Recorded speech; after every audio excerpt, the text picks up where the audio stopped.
Well, good morning, everyone. And once again, welcome to another week. And a lot of you, I think, might be on some type of holiday.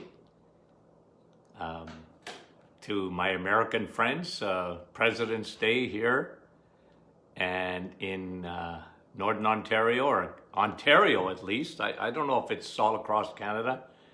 Family Day. Okay, so have a great day.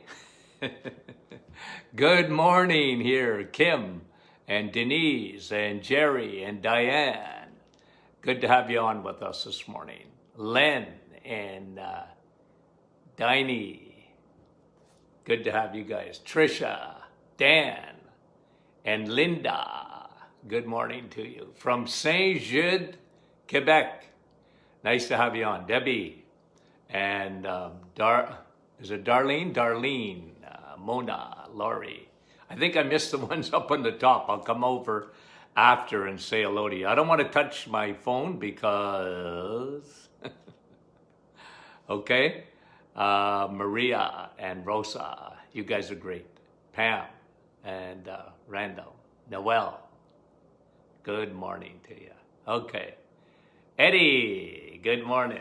Okay. Carol and Pauline and Coralie and Yolande, good morning. Jerry, our friends from New Brunswick, Nouveau Brunswick, bonjour.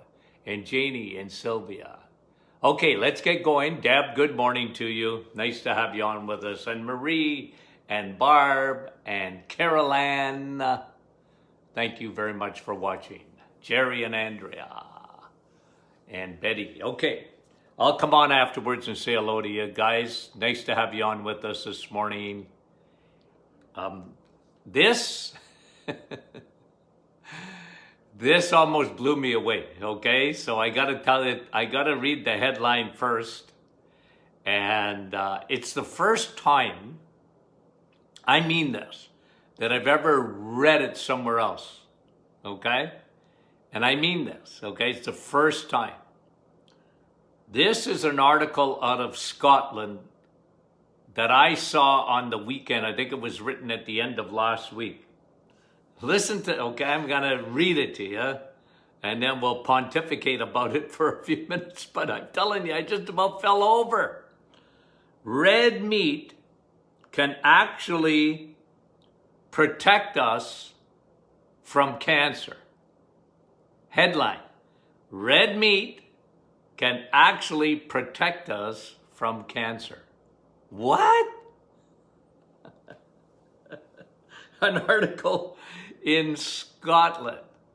And like I said, I just about fell over. I mean, I have been saying for years, much to the chagrin of my colleagues and any guru that's almost worth his salt or her salt will tell you, don't eat red meat because it's cancer causing. And you know me, I've been saying it for as long as you've been following me, and believe you me, I said it a lot earlier than not. I've been saying consistently that we are wrong when it comes to food for cancer. Steak and cancer don't go together. Cancer hates steak.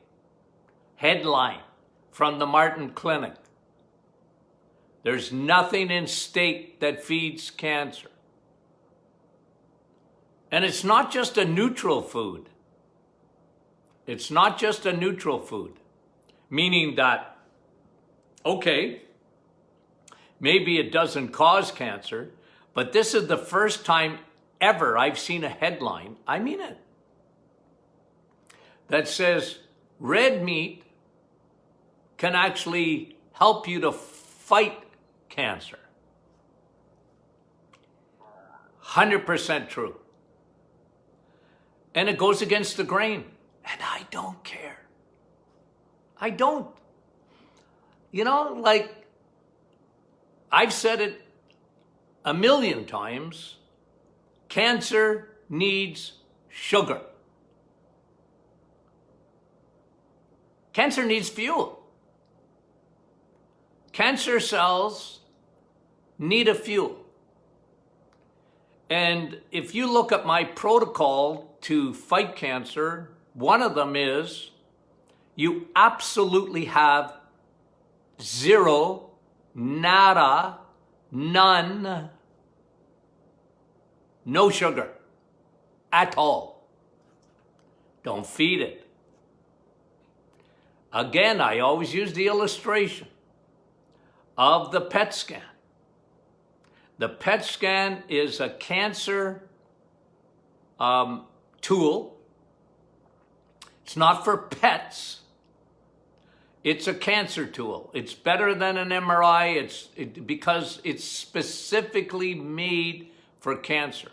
And it only works when you give the patient radioactive glucose. Oh, must be a reason for that. Because glucose will go directly to the cancer cells. You got cancer cells in your brain, you take a cup of radioactive glucose, they put you in the PET scan, and your brain lights up like a Christmas tree. Why is that? Because it's feeding the cancer. Cancer hates steak because it doesn't get fed. Why would you feed a beast? This is why, and you know me, I've been consistent. No juice. Oh, Dr. Martin, it's green. I don't care if it's green, yellow, or pink. Don't juice it. There's going to be glucose in there. You're feeding what? You're feeding cancer. Now you can have the perfect smoothie with cream, not milk. I'm going to tell you why in a minute. Cream, not milk. You can have that. And actually a very good one for cancer is adding flaxseed. This is where you add your flaxseed. Why does Dr. Martin always talk about flaxseed? Because it blocks estrogen. There's two things that make things grow. What? Insulin and estrogen. They're growth hormones. Must block. And this is why I love steak, because you don't need insulin when you eat steak. Well, you always need a little bit of insulin, but you don't need much. And I always tell people, look, the problem is once you get cancer, for most people, they have no appetite. They have no appetite if they, and that's the problem. But in the meantime, to prevent cancer and actually fight it, because what you're doing when you eat nutrient-dense foods,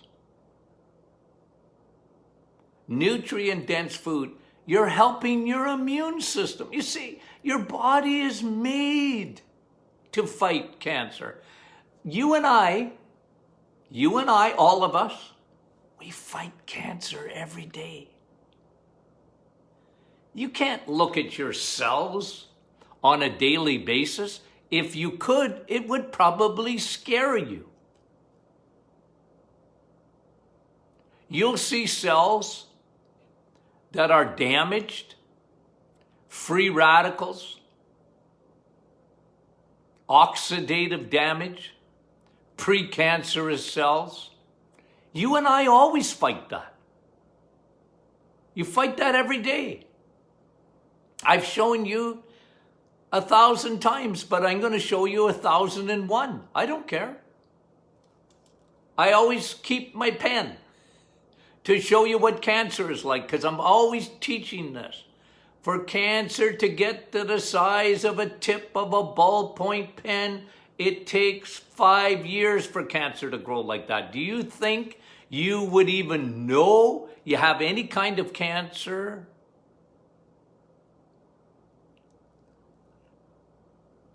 If it takes that long? Cancer is slow.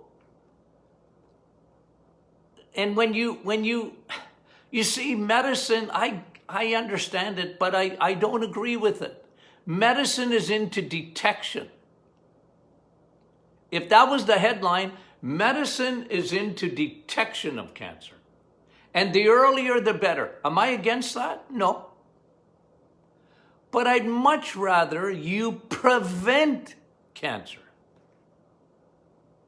Prevent it. Don't feed it. First of all, it wants to be fed. Don't feed it.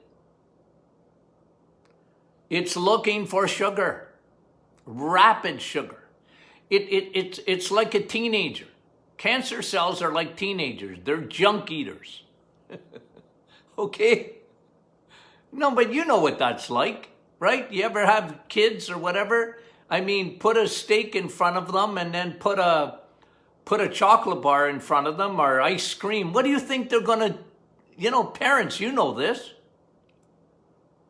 Eat your steak, then I'll give you some ice cream. You know what I mean? Like you might give them a reward, but you know what I'm saying?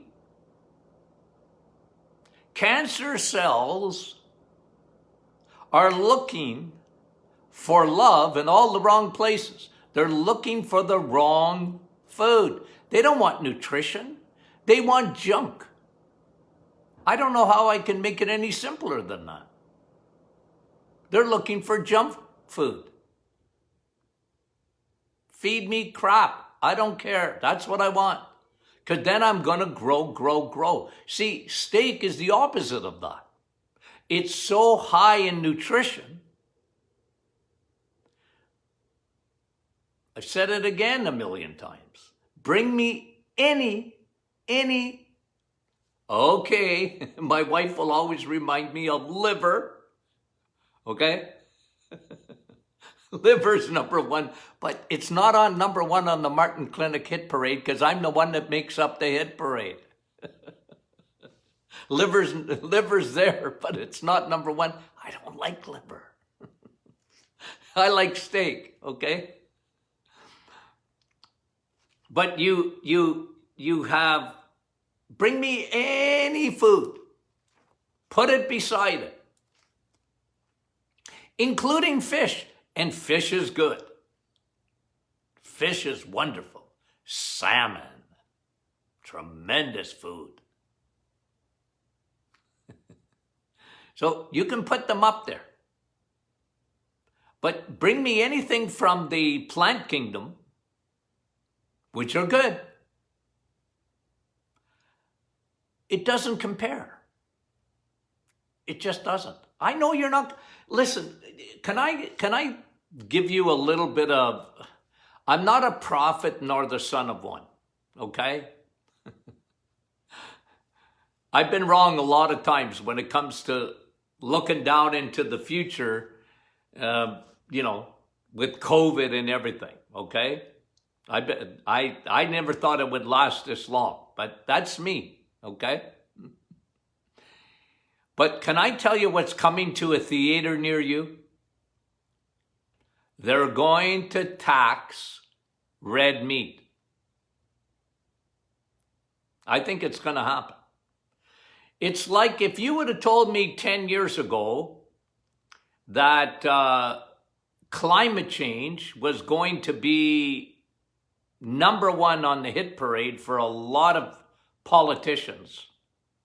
And they're going to tax every time you heat your home or fill up your car, and they want to get rid of fossil fuels. Look, that's not my expertise, so I don't want to pontificate on it, okay? I think they're wrong, but that's just aside. But I think what's going to happen, because of climate change, they're going to tax and then try and eliminate red meat because they believe it's part of the carbon footprint. It scares me because there will be even nutritionists, even the nutritionist I teach. I'm trying to get them to understand that it's not science. It's like a religion. Eating red meat is only good for you. And I believe it's only good for the planet. It's what is meant to be. But I think it's going to come. You're going to be taxed if you eat red meat.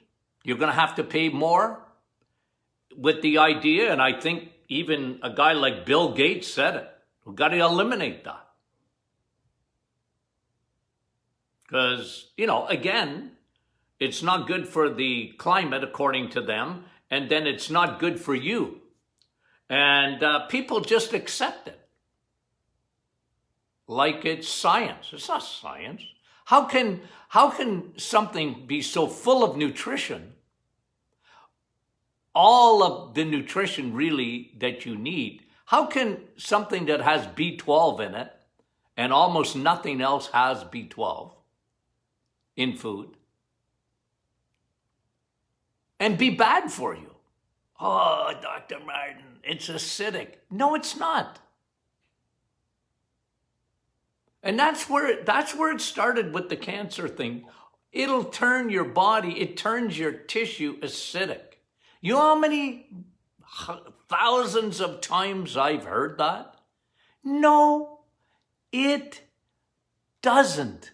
It doesn't turn your body acidic.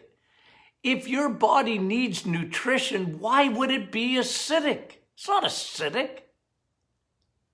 Steak isn't acidic.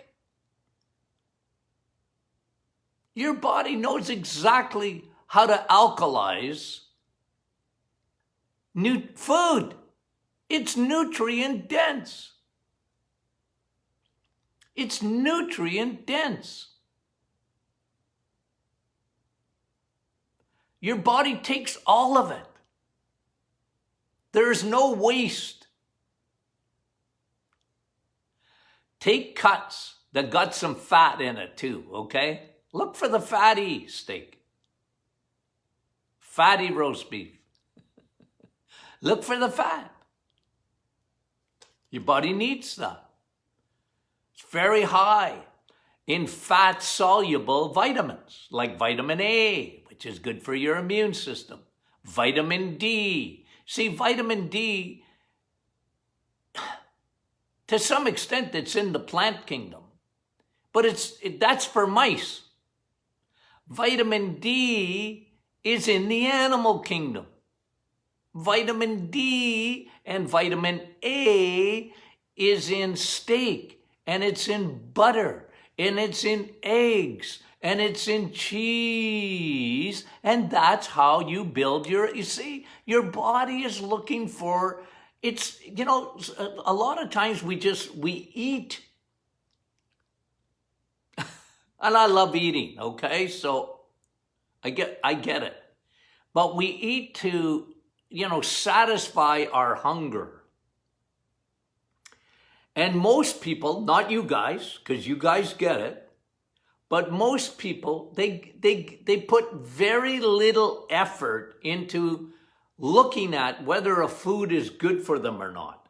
So what they do is if they just, you say, I've told you this a million times, you say a lie long enough, just say it, say it, say it,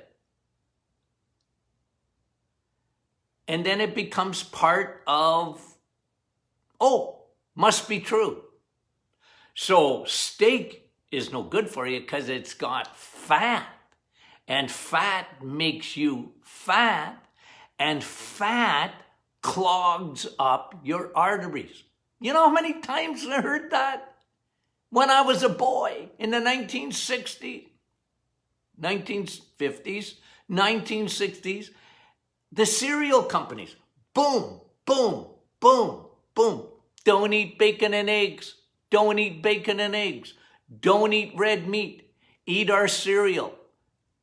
Don't have any of that. Why? It'll clog your arteries. They show you fat, and then they show you an artery, and then they say, you see the clogging? This equals this. It was never true, guys. You talk about a failed experiment. We've been on a failed experiment for what, 60 years? People go to the grocery store and they're in the middle aisles and they're, oh, look at this cereal. Must be good. No, it's not. Just because the so-called experts said it was good doesn't make it good. That stuff is going to be, it's crap. Oh, Dr. Martin, oatmeal. Well, don't put up oatmeal. You're feeding cancer with oatmeal. Because it's going to turn to sugar rapidly. I brought you a podcast one time what oatmeal does. It sends your blood sugars up to 21 in about 5 seconds. Now, then you got to secrete an enormous amount of insulin to stabilize your blood sugars again. Your body will do it, but that doesn't make it good for your body.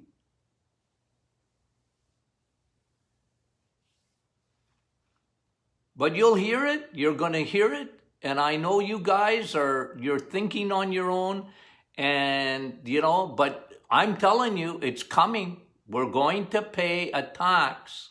Coming to a theater near you, we're going to pay a tax to eat red meat.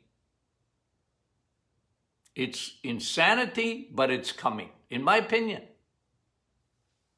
And there won't be enough pushback because, Bill Gates said it. Must be true. Must be true. And then the government will say it, and it must be true. We got to save the planet, and this is not good for you anyways, so we're going to tax you. The poor farmers. We got to get back to eating what the farm makes. I get uptight. That's the headline on that, Cancer hates steak. You don't feed it. But it's not just that you're not feeding cancer, it's that you're building your immune system when you eat the right foods. What did I say? Sun, steak, and steel. Do some exercise. The best thing you can do for you. I was reading this, and I think this goes along with it. This was another study that it's sort of a historical study, and it goes back, one of the things that I did when I was studying for my PhD in nutrition was looking at the history of nutrition. It's always fascinating to go back, even into the, first century or whatever, but even looking at in the last 100 years, it was incredible. And this is just a stat that they were saying, the obesity rates in 1890 was less than 3% of the population. In 1890, the obesity rates were less than 3%. Yeah, look at a movie. Look at an old movie, Casablanca, or whatever. You don't even have to be that old. Look at a movie that was made in the 1960s or the 1970s, really. What did you see? Everybody was tiny. Everybody was tiny. I mean, there was the odd person that wasn't, but you saw it. Like, I know you can't go to the malls today. Remember in the old days when you could actually go and have lunch in a mall? Have a coffee and sit there and talk? You know those days? Well, go to a mall and look at people today. Huge. Huge difference. You know what it is today? It's over 45% of the population in North America is what they classify as obese. What happened? What happened? It was a lie, you see. I mean, in the 1890s, I wasn't there, but we can assume that people pretty well lived day to day when it came to food. Right? The farmers lived on a farm, and if you didn't, you picked up your food pretty well every day, and everything was different, right? You were eating lots of meat and eggs and cheese. And the cereals came out in the early 1900s. You weren't eating cereal. You might have a little bit of oats, I guess. I don't know. But look what's happened. Half of the population is obese. And this is what we teach all the time. 88% of the population, so half the population is obese, but a lot of people don't realize obesity is not the biggest problem. The biggest problem is metabolic syndrome, which 88% of the population has, characterized by high insulin. Elevated insulin makes you very unwell. That was the whole point of my book, The Reset. I was fixing 88% of the population if they will do it. It'll fix it. And I find it still a little bit comical. I get it, okay? I get it. But a lot of people, and God bless them, they're doing the reset to lose weight. Because that's what they're always frustrated by that, their weight. And I get it. I'm sympathetic. I'm a guy that has to fight my weight every day. Some people, they can eat whatever they want. Not me. I can't. I'm very sympathetic to people that are trying to lose weight. Very sympathetic. I have trouble with insulin. It's like alcohol. If you have trouble with it, you always have trouble with it. True or false? Of course. If you're an addict, you only go into remission. But like I said, when I read, and thank you for joining the Martin Clinic Facebook group, you got to join that, because that's where, people are going back and forth and encouraging, because some people, well, Dr. Martin, I haven't lost weight. You're a woman, first of all. You got hormones. But the reset is meant to help that. But you just got to give it some time for people that, and it's the healthiest weight loss program on the planet. I'll put it up against anybody else's. And I say that, and I mean it. But I'm not aiming at that. Primarily, what I'm aiming at is to get your insulin fixed. Insulin is a growth hormone that makes cancer grow. There's nothing like it. And estrogen too. But insulin's worse. Insulin's worse because you got to eat every day.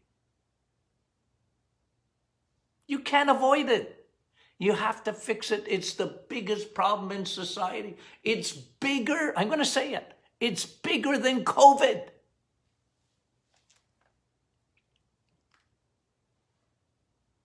Viruses will come and go, but insulin is not coming and going. In the 1890s, they didn't have trouble with insulin. Not that there was no diabetes around. There was very few, but there was, diabetes goes back to the first time ever studied it is with the ancient Egyptians. Did you know that Egyptians, 50% of their population are diabetic? A lot of people have trouble with diabetes. But I could tell you about heart disease in the 1890s. Almost non-existent, less than 10%. People didn't run through the fields and die of a heart attack. They didn't. Just like the Inuit today. They don't run after seals and die of a heart attack. They just don't. Now, with one, yes. They don't have heart disease till they eat our food.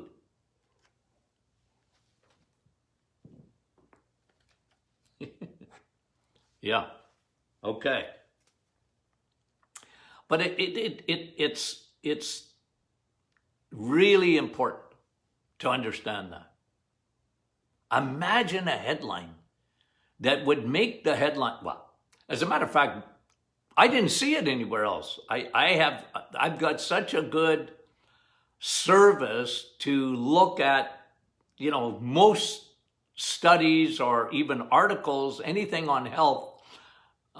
Usually the odd time somebody has to send me something, but most of the time I've got it already because I'm looking at every venue to get these studies. And I saw this article. I said, holy moly, why wouldn't that make headlines? But it didn't. Out of Scotland. I can imagine the pushback from nutritionists and dietitians and the medical field. Oh, you're telling people to eat red meat, steak, that can't be good for you. It actually is. Very much so. Okay. You guys are great. Okay? And we appreciate it. If you're on holiday today, enjoy. Have a great day. The Martin Clinic Facebook group. Okay? Join that. Bring your friends along. Bring your family along. You can bring a horse to water, but you can't necessarily make them drink it. But you can add some salt by putting them in the Martin Clinic Facebook group. We'll convince them. Okay. You guys are great. Love you guys. Talk to you soon.